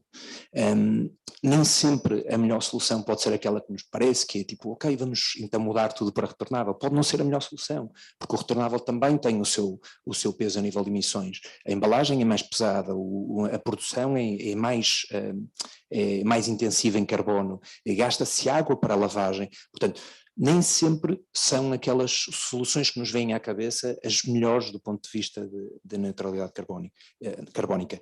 No entanto, nós estamos a trabalhar para que as nossas embalagens sejam circulares, isso é importante. Vem aí o sistema de pós-reembolso, que nós estamos bastante contentes que ele avance o quanto antes e que nos vai permitir aí recuperar cerca de 90% das nossas embalagens. O nosso desafio é chegarmos a 100% até 2025, portanto estamos a falar de um objetivo bastante importante e aí estamos a trabalhá-lo também diretamente com os nossos fornecedores para essa alteração também a nível de incorporação de plástico reciclado, que queremos continuar a trabalhar para aumentar a quantidade de plástico reciclado nas nossas embalagens e queremos que os nossos fornecedores passem a integrar toda esta cadeia e se comprometam eles também com os Science Based Targets e que consigam eles também até 2023 ter eletricidade, pelo menos aí, ter energia elétrica renovável. Okay? E estes dois compromissos, até 2023, que está já aí ao virar da esquina, estamos a falar de compromissos que são bastante importantes para nós e que queremos que os nossos fornecedores estejam connosco neste percurso. Isto é muito importante e para nós vai ser basilar para continuarmos a apostar nestes mesmos fornecedores e a trabalhar a redução das emissões, como dizia, no nosso caso é 90%, ou seja, se nós não trabalharmos aí, não vamos fazer o nosso trabalho corretamente. Portanto, é aí que nós temos que trabalhar e que focar também bastante a nossa atenção. E outro dos compromissos também é a total transparência, tal como falávamos de início, é que também queremos que estes nossos fornecedores também sejam claros a passarmos toda a informação, quer a nós, quer as pessoas que requisitem essa informação, toda a informação a nível de pegada de carbono e percebermos qual é que tem sido esta nossa evolução, mas de um caráter científico, rigoroso, como estavam a falar, porque isso é, neste momento, o mais importante para garantirmos que conseguimos reduzir a nossa pegada e chegamos a 2040 net zero em toda a cadeia de valor. Okay? Não estamos só a falar nas operações próprias, mas em toda a cadeia de valor. Isso é importante. Como é que tem sido o envolvimento de parceiros que muitas vezes são empresas mais pequenas e para quem a questão da contabilização de emissões, estabelecer science-based targets, às vezes empresas mais pequenas não têm os recursos suficientes, não é? Como é que tem sido esse processo? Sim. nós aqui temos dois níveis de fornecedores, porque nós também temos fornecedores pequenos, mas também temos fornecedores muito grandes, não é? Com grande dimensão. E estamos a falar que o compromisso é total. Até agora temos tido uma resposta excelente dos nossos fornecedores, estamos a concentrar os esforços, lá está, nos fornecedores que tenem a maior pegada de carbono, como é lógico. E também maior robustez, E não é? esse é o caminho, esse é o caminho, mas queremos integrar todos, ok? Mesmo na nossa cadeia de distribuição, nós temos também um projeto cá em Portugal, com distribuidores com bom ambiente, que o que pretendemos é que todos os distribuidores, todos os operadores logísticos também estejam connosco nesta senda de reduzir a sua pegada. E isto, estamos a preparar o futuro.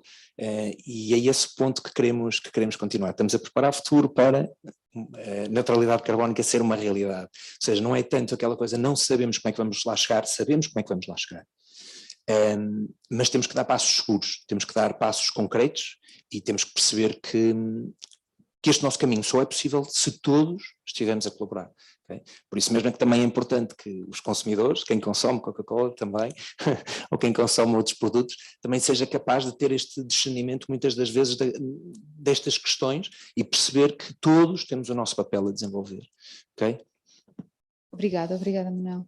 António, no caso da EDP, também tem operações fora, não é? Mas também tem, aqui em Portugal, tem uma presença muito forte e, portanto, como é que tem sido este envolvimento com a rede de fornecedores? Como é que tem sido assegurada esta colaboração para o atingir dos objetivos estabelecidos? Bem, eu vou falar primeiro do Scope 3, não é? Eu tenho ambições de ser net zero em Scope 1 e 2, mas infelizmente ainda não tenho a ambição, uma meta para ser net zero incluindo o Scope 3, que é efetivamente mais complicado. Quando eu olho para o meu Scope 3, tenho dois grandes blocos, um que é gás, no fundo é as emissões, se quisermos, de metano da exploração de gás, que eu acabo de ter que as contabilizar e transporte, e depois o consumo dos meus clientes. Os meus clientes, quando consomem energia, mesmo que seja energia vendida pela EDP, mas para efeitos de Scope 3, é contabilizado a média do portfólio nacional. Portanto, se houver centrais a gás ou a carvão nas geografias onde eu estou, os meus clientes eu acabo por apanhar essas emissões inversas. E esses são os dois meus maiores blocos do Scope 3. Depois vem, efetivamente, a cadeia de fornecimento, tirando os fornecedores de combustíveis, que é quer em OPEX, quer em CAPEX.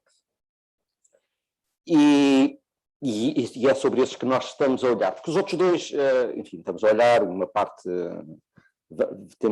vamos gerindo, mas sobre a gestão da cadeia de fornecimento, portanto, dos nossos parceiros fornecedores nas várias geografias e muito focado também em Portugal, é crítico.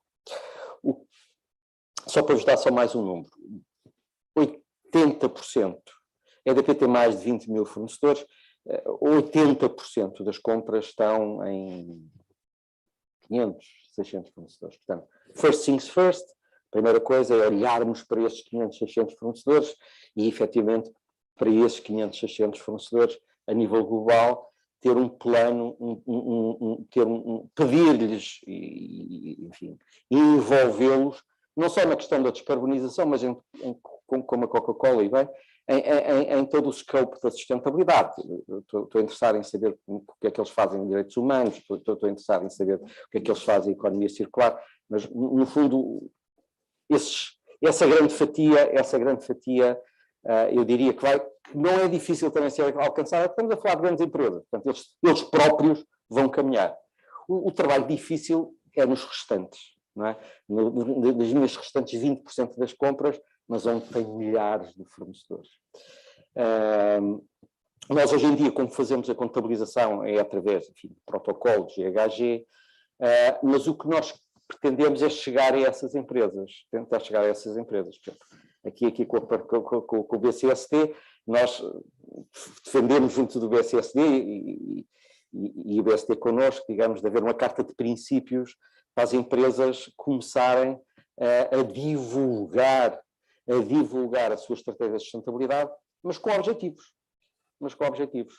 É uma excelente iniciativa aqui do BCST que eu tenho que salientar, porque eu acho que é estruturante, que no fundo é pedir às empresas portuguesas para traçarem o seu caminho de sustentabilidade. Todas, não obriga a que todas tenham o mesmo ritmo, como é natural, mas que elas efetivamente deem o passo em frente, em que pensem qual é o caminho que têm que percorrer e quais são os objetivos que vão atingir. Não é obrigatório que todas sejam net zero em 2030, ou 2035, ou 2040, mas é obrigatório sim que elas pensem como é que podem descarbonizar. É obrigatório sim que elas pensem como é que podem circularizar mais os seus produtos. E essa parte de princípios do ECSD, que eu novamente faço aqui a bandeira. Eu sou interessado, porque quanto mais empresas portuguesas publicarem e divulgarem os seus objetivos do ponto de vista de descarbonização e de sustentabilidade, mais informação eu vou ter para depois, no processo de compra, a selecionar. Hoje em dia já começamos a selecionar tendo em conta alguns critérios, não é decisivo, o critério decisivo continua a ser preço, mas há critérios como por exemplo, não descarbonização ainda, mas de critérios, se quisermos, no largo espectro de direitos humanos, que é a sinistralidade laboral, começam a ser decisivos a exclusão ou não exclusão de empresas, nitidamente. Não é? Mas o nosso caminho é começar também a discriminar positivamente as empresas no processo de seleção que têm trajetórias compatíveis, digamos que também com a nossa estratégia. Portanto, descarbonização, circularização, respeito de direitos humanos, e isso é um caminho que não vai ser fácil, como eu digo, porque para as grandes empresas, para estar para 80% das minhas empresas, eu digo que espero atingir até 2030 objetivos muito concretos. Para as outras é um caminho que temos que ir percorrendo. É um caminho que temos que ir percorrendo, mas que estamos neste momento a traçá-lo. Obrigada, António. E depois no fim eu explico onde é que podem encontrar mais informação sobre a Carta de Princípios. Exato. Manuel, e se calhar voltava agora um bocadinho atrás e queria perguntar-lhe, e antes de avançar aqui, como é que podemos envolver outros stakeholders neste processo todo, perguntar-lhe que tipo de projetos é que vocês já estão a implementar ou pensam em implementar para a compensação das emissões que são inevitáveis e que neste momento já sabem que são mais complexas de conseguir reduzir? E esse é um caminho que ainda estamos a traçar, ou seja, neste momento o foco do investimento está na redução, ok? E esse é o primeiro caminho que nós queremos seguir, tal como dizia, até 2030, a redução de 30% das emissões é bastante impactante e tem um custo volumoso. No entanto, o que sabemos, e era um pouco também uma conversa que já estávamos aqui a ter atrás, é que os projetos de remoção de carbono são projetos que demoram o seu tempo. Ou seja, não têm os seus frutos ao final de 2 ou 3 anos, demoram muitas das vezes 10 anos. De longo prazo, não é? Exatamente, demoram muitas vezes 10 anos até ter alguns resultados. Por exemplo, um dos projetos que até temos com a WWF em Portugal, que é um projeto Replenish, que não é um projeto que é feito pela questão de compensação de carbono, mas sim pela questão de recuperação de água, que é o plantar água no Algarve. Este projeto, ao mesmo tempo que permite este replenish e até uma recuperação do capital natural daquela área, é um projeto que também nos compensa, de certa forma, nos permite aí alguma compensação carbónica, ok? No entanto, não fazemos disso bandeira, queremos sim que aquilo seja um projeto de replenish e queremos sim ter de futuro projetos de compensação ou de remoção de carbono. E para isso estamos a estudar várias oportunidades, ou seja, é para nós importante percebermos que existe neste momento, é fácil de comprar créditos de carbono, já existem e de forma acessível, mas lá está, muitos deles não têm um gold standard, muitas vezes não têm os standards que nós exigimos para um investimento. É preciso ter segurança, não é? É preciso ter segurança, é preciso termos a certeza daquilo que estamos a investir, como, e percebermos que vamos ter mesmo esse efeito a médio e longo prazo. E vamos ter que começar já. É algo que estamos a ter discussões todas as semanas, tenho falado a nível internacional com colegas e estamos exatamente nesta senda que é, ok, mas que tipo de projetos é que vamos, para onde? Queremos projetos europeus, sim, mas também queremos projetos internacionais, queremos perceber como é que, se todos os projetos de remoção serão através de plantação ou através, por exemplo, do Blue Carbon, com as pradarias marinhas. É importante percebermos que este vai ser um caminho que vamos traçando, vamos criando. Está, como dizíamos há pouco, mas é se calhar pouco regulamentado, pouco ainda reconhecido. Muitas das vezes eu acho que isso era importante também para nós percebermos os passos certos que as empresas vão dar, porque também não queremos dar um passo em falso, não é? Não queremos estar a investir num espaço em que depois nos digam, não, isto aqui não é valorizável a nível de uma estratégia de carbono. Mais claras, é preciso que as regras estejam claras, é preciso definir bem. Os resultados da COP. Claro. E estamos esperançosos que aí possamos saber também melhor os grandes projetos a investir e criar projetos, ou seja, criar do nada, criar projetos que nos possam permitir esta remoção de carbono, não só adquirindo créditos, mas também criando de raiz de zero. E isso é para nós o caminho que temos que seguir. Obrigada, Manuel. Se me permite, só para complementar aqui uma coisa, que esta dificuldade é a dificuldade que as empresas todas que nos abordam nós em Portugal, ou a WWF a nível internacional, têm. Onde é que está o projeto onde a gente pode... Portanto, isto é transversal e é nós invariavelmente recebemos telefonemas de quais é que são os projetos em que podemos investir. Exatamente, e acho que esse é que é o ponto. Nós temos de ter a capacidade, que é um bocadinho aquilo que eu estava a dizer há bocado, não é? Temos de nos juntar todos no sentido de encontrar estas plataformas que nos permitam criar estes projetos, que respondam a estas necessidades todas. E não podemos pensar em projetos isolados, e quando pegando no caso do Caldeirão, como um exemplo, não é? Há um projeto localizado, mas é preciso que esse projeto consiga ser para toda a Serra do Caldeirão, para efetivamente ter esse impacto. Portanto, e é aí que nós temos de ter esta capacidade de pegar nos bons exemplos, boas iniciativas, e como é que nós escalamos isso e transformamos isto em projetos válidos para as empresas, para investirem, mas não só para as empresas, mas também para o grande capital, para os grandes investidores, que também já procuram o mesmo tipo de projetos, o mesmo tipo de solução. Sim, esse aliás até é uma das conclusões da nossa iniciativa Act for Nature, não é? Que os projetos os investimentos tenham um impacto ao nível da gestão territorial, especialmente mais desfavorecida, nas zonas mais desfavorecidas do país, não é? António, há bocadinho disse que ainda estavam também a trabalhar neste processo das compensações, a investigar, a tentar saber mais. Já há algo que nos possa contar? Infelizmente não. mas gostava. Era bom sinal, não era? Deixem-me só dar uma ideia. Portanto, como eu vos referi a princípio, portanto, o setor elétrico é um grande emissor de emissões primárias.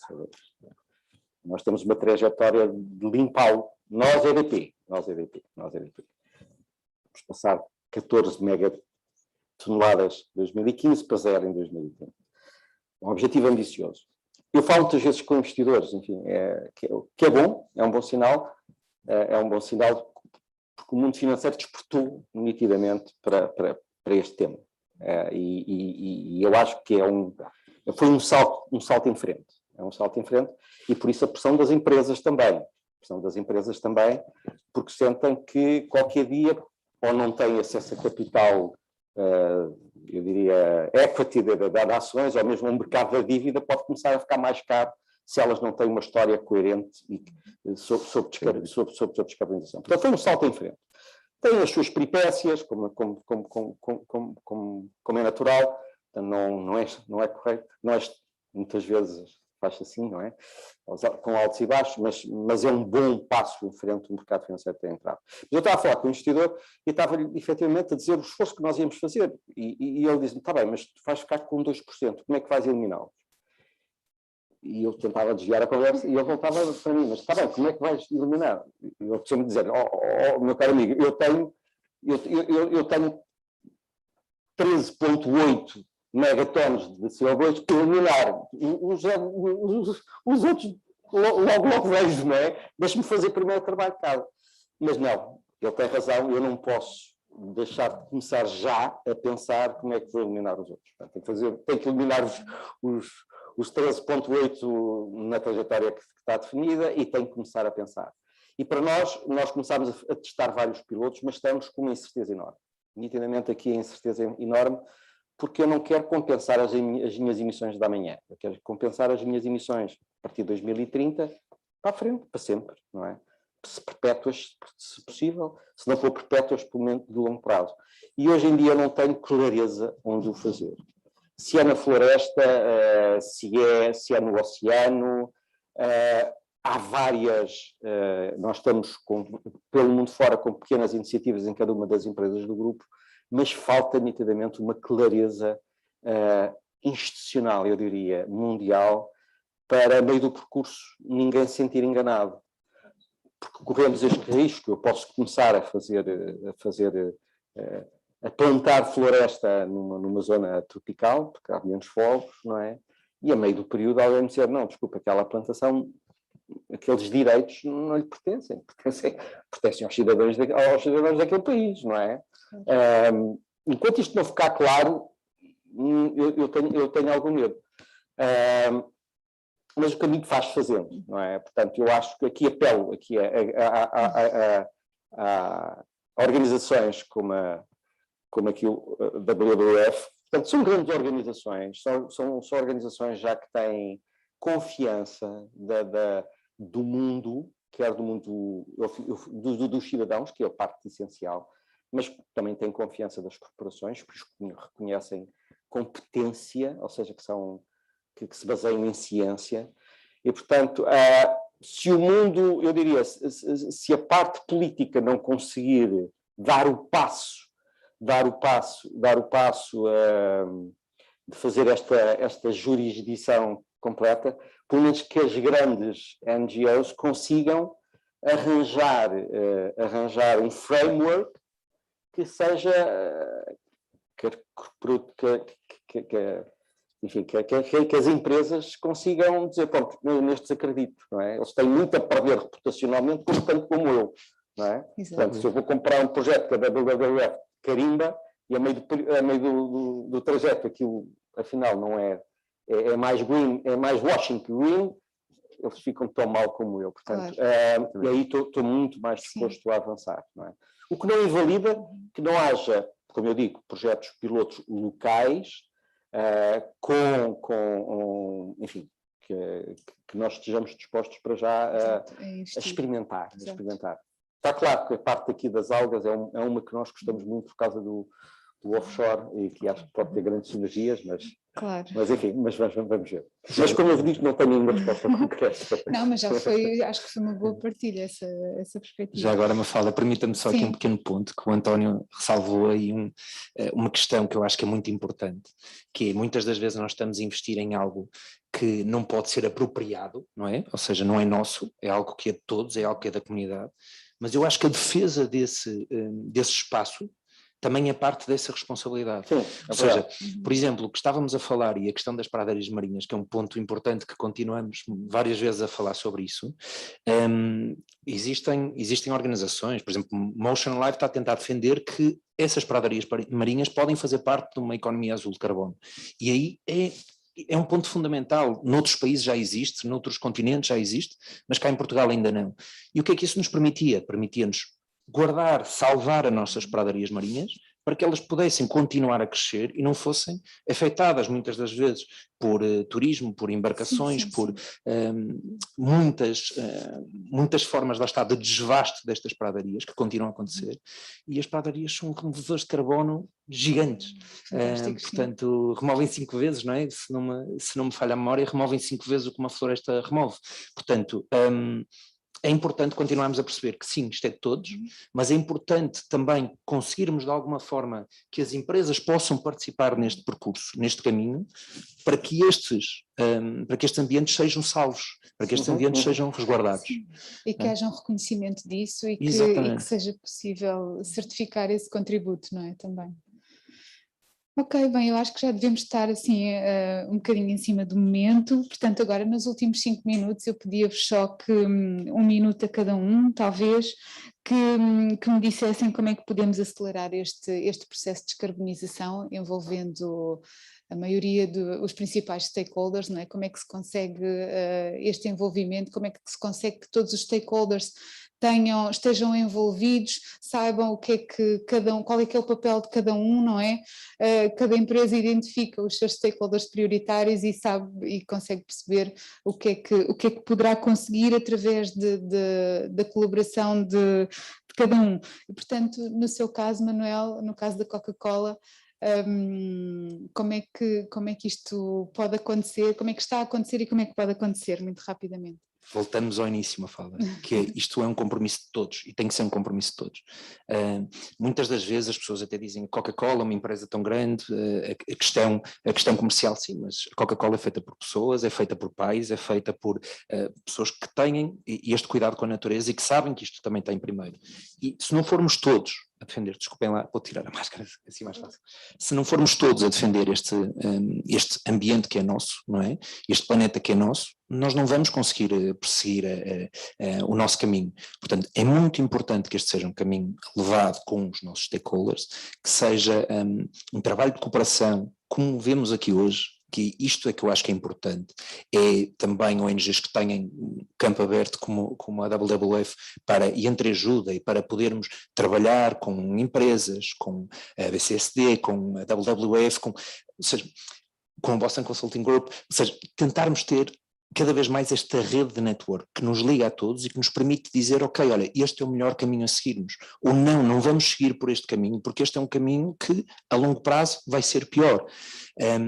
E muitas das vezes temos de ter atenção a isto, que é, por vezes a informação que se passa, e nós já percebemos que estamos numa era em que a informação é crítica, mas temos muita informação que nos passa à frente, que é uma informação errónea, e percebemos isto por todos os cenários de Trump e etc., percebemos que nós temos que ter clareza naquilo que ouvimos, temos que perceber o outro lado, temos que ouvir, porque se nós não ouvirmos o outro lado, vamos tomar as decisões por nós e podem não ser as melhores decisões.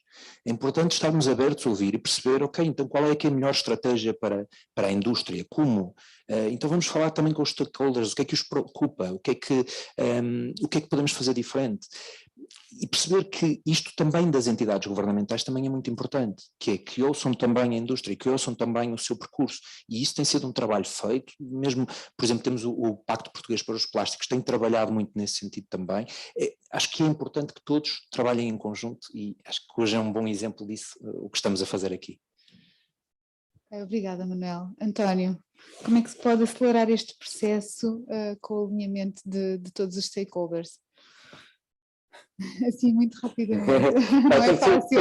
Não, mas eu acho que há um papel dos cidadãos, que é crítico, porque são eles que fazem a opinião pública hoje em dia, nitidamente, que faz também mover, obrigar, digamos, o mundo a andar, portanto, uma consciência dos cidadãos dos efeitos do seu consumo, não é? Nós todos os dias temos, ou consumimos, estamos a provocar. Há um papel das empresas, há um papel das NGOs, mas há um papel também dos Estados, que é preciso, que eu acho que é muito importante, e eles muitas vezes o papel regulador do Estado é muito importante. Eu só tenho um minuto, mas só dar um ponto de caminho que eu acho que é crítico. As energias renováveis hoje em dia são das mais económicas que há, portanto, acho que do ponto de vista aí não há dúvida. Nós temos alguns problemas ainda na armazenagem, portanto, ninguém sabe ao certo como é que os sistemas vão ser geridos no longo prazo, mas há uma trajetória muito clara. Mas o que eu estou, e todos estamos a pressentir, é que vai haver aqui uma competição entre agricultura e energia, que não devia existir, não pode existir. Não pode existir. E quem é que deve regular isto? O mercado? Não. Eu acho que aí é o papel do regulador do Estado. O Estado deve dizer aqui não pode haver mais que não sei quantos hectares de solar nesta hora, ou ali, antes de lançar, antes de abrir ao mercado o solar centralizado. Portanto, há aqui um papel que os Estados têm que ter de regulador, que é crítico para clarificar. Há um papel depois das empresas, muito agora, como eu referi, motivadas e empurradas pelo despertar do setor financeiro, de o fazerem. O papel essencial é realmente dos clientes ao perceberem-se que têm impacto nas decisões da sua escolha. E para isso o que é preciso? Um preço de carbono forte, um preço de carbono transparente, com regras, mas um preço de carbono que realmente faça a diferença para eu, quando for ao supermercado, escolher o produto A ou o produto B e esse ter lá incorporado o verdadeiro custo do carbono. E é fácil, não é só por uma questão, eu diria, de salvaguarda da humanidade, porque o planeta continua, da humanidade, mas é para alinhar, digamos, os princípios também com os incentivos económicos da escolha dos clientes. Tem mais que um minuto, peço desculpa. Não faz mal, mas foi muito bem, obrigada. Rui, como é que este processo pode ser acelerado também na vossa perspectiva? Eu quase que vou buscar um bocadinho dos dois. Por um lado, a co-criação, que o Manuel já referiu, acho que é importante que se envolvam todos, até mesmo para aquele problema que há bocado elencou muito bem, quem é a propriedade desta terra, os povos indígenas. Nesses países eles têm que fazer parte também da solução e da definição do que é prioritário para aquela região, de forma que eles sejam donos também dos projetos, que eles vejam aquilo como um projeto futuro para eles, futuro económico, futuro social, futuro para as suas famílias. Esse é um ponto que para mim é fundamental e todos os projetos em que nós neste momento estamos envolvidos têm que começar precisamente por este processo de todos juntos encontrarmos as soluções inovadoras para o fazer. Por outro lado, e pegando aqui um bocadinho também nesta parte das políticas regulatórias por um lado, mas também pelas políticas fiscais, isto é importante que a política acompanhe todo este processo e a política fiscal que incentive também quem vai à frente e está a fazer este investimento para reduzir a sua pegada de carbono. E por outro lado, a fixação do preço do carbono num mercado regulado e um preço que permita realmente atingir os objetivos dos Acordos de Paris. Esse preço regulado pode ser há o European Trading System que se anda a desenvolver e que ainda não se sabe dentro do pacote Fit for 55, mas que ainda não se sabe ao certo quando estará pronto ou não, mas são medidas urgentes para regular isto e para garantir uma qualidade também dos créditos de carbono, que é um bocadinho aquilo que eu saio daqui com a alegria de perceber que as empresas estão todas desejosas de ter isso disponível para poderem realmente entrar nesse mercado regulado, sério, e que tenha impacto o dinheiro, que não sejam projetos que estou a pagar por uma coisa que para o ano alguém destrói, arde, porque não estava a ser gerido e por aí fora. E acho que estes dois pontos unem-se bem um com o outro e acho que sem dúvida será uma solução a longo prazo. Excelente. Obrigada, Rui. Carlos, em jeito de fecho, como é que se pode acelerar este processo de descarbonização e criar aqui um momento de alinhamento com todos os stakeholders? Não, acho que até acho que é perfeita a forma como aqui se terminou esta conversa. Daqui veio um grande empurrão a uma mobilização transversal da sociedade, dali veio a incorporação de parte disto na regulação para arbitrar interesses, daqui veio a participação local e também uma maior clareza de algumas das regras, que oferecia então, ou instava todas as empresas a poderem ler este plano, olhar para os 4 passos e adotá-lo para si próprios. O WWF e a BCG, em dezembro de 2020, portanto, agora, de facto, decidiram que esta era a melhor metodologia que neste momento existe, ou que se pode definir. Claro que, como disse o Brad, está sempre em evolução, iremos continuar a progredi-la, também com os vossos inputs, os inputs da sociedade, e, portanto, acho que agora é, de facto, tempo de agir, de começar a definir o que fazer em cada um daqueles 4 passos, ter uma ideia clara de como é que queremos avançar e pôr as mãos à obra, porque como estávamos aqui todos também alinhados, o desafio é enorme, continuamos a aumentar em vez de reduzir, há muito investimento a pôr em cima da mesa e, portanto, acho que aqui de facto fica este repto a que todos não aguardemos e comecemos de facto a transformar para o clima e para a natureza. Obrigadíssima, Carlos, também. Eu não sei se era suposto abrir a plateia para alguma questão ou não. Sim. Somos poucos, não é? Não sei. Não sei se alguém quer colocar alguma questão. Bem, não havendo, deixem-me só dar informação sobre a nossa Carta de Princípios.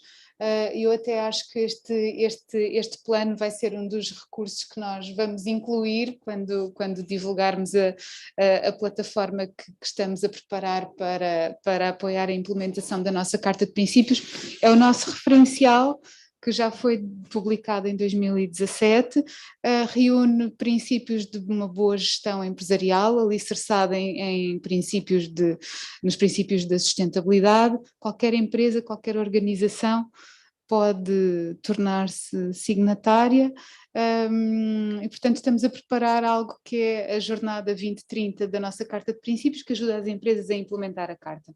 E portanto convidamos todas as empresas, qualquer organização, seja pública ou privada, a tornar-se signatária. Portanto, há informação disponível no nosso site. E foi desenvolvida sobretudo com este propósito de fazer chegar a sustentabilidade à esfera de influência das empresas de forma muito prática. Pronto, e desculpa, não queria estar aqui a ocupar o tempo de antena do WWF, mas pronto, foi só um esclarecimento. Obrigada e muito obrigada, gostei muito. Obrigado, igual. Obrigado pela moderação.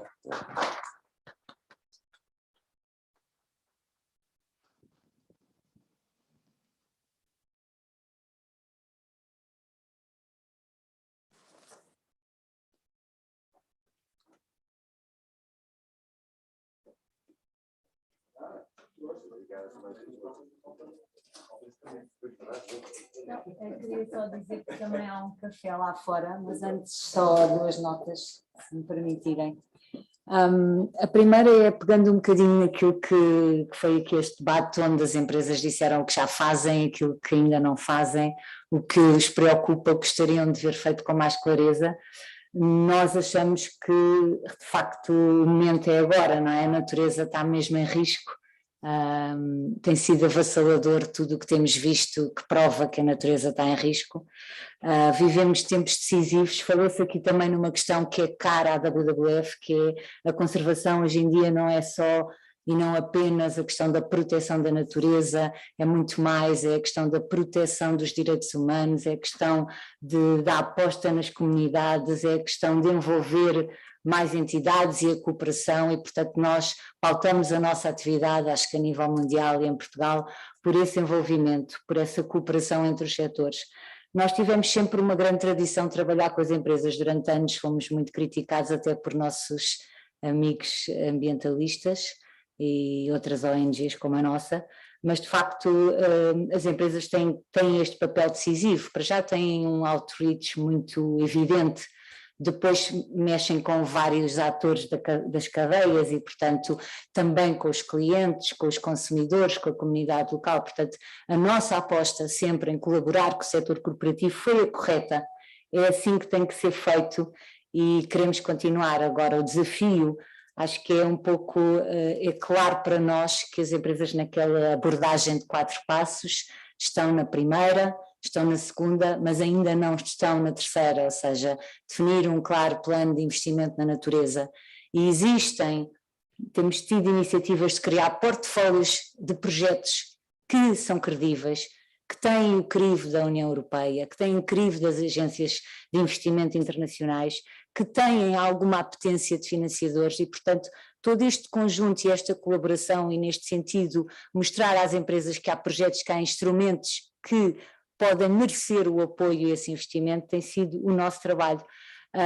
Nós achamos que quer a floresta em Portugal, quer os oceanos, quer o território em termos de valorização das comunidades, do empreendedorismo, dos direitos humanos, todas essas dimensões nós podemos ter algumas soluções, nós e as outras ONGs que connosco trabalham, o trabalho do BCSD, de todas as ONGs também de desenvolvimento, não só as ambientais, e é por aí que queremos fazer, é criar aqui um espaço em que possamos definir concretamente investimento na natureza e desafiar as empresas para o fazerem, porque quando a nossa natureza não existir, já foi dito aqui, o António disse, a nossa vida não vai existir, esta economia não existe e, portanto, acho que todos e as empresas devem criar uma economia mais justa, em que as pessoas se sintam melhor, porque A experiência da WWF é que as questões ambientais também têm esse outro lado, ou seja, é importante a natureza também para o bem-estar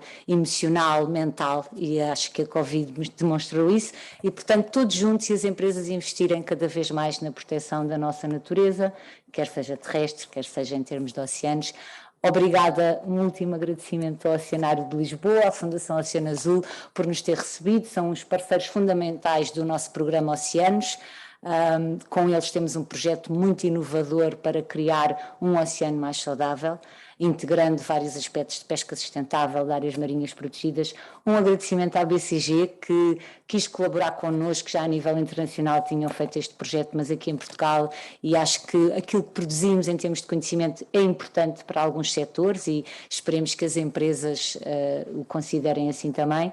E um agradecimento aos nossos oradores. Eu gostei muito do debate, ouvimos bastante, acho que reflexões importantes e interessantes e, portanto, agradeço terem trazido aqui as vossas ideias e a todos pelas vossas presenças. Há um pequeno café com algumas coisas para comer antes de saírem, por isso estão todos convidados. Obrigada mais uma vez. Obrigada.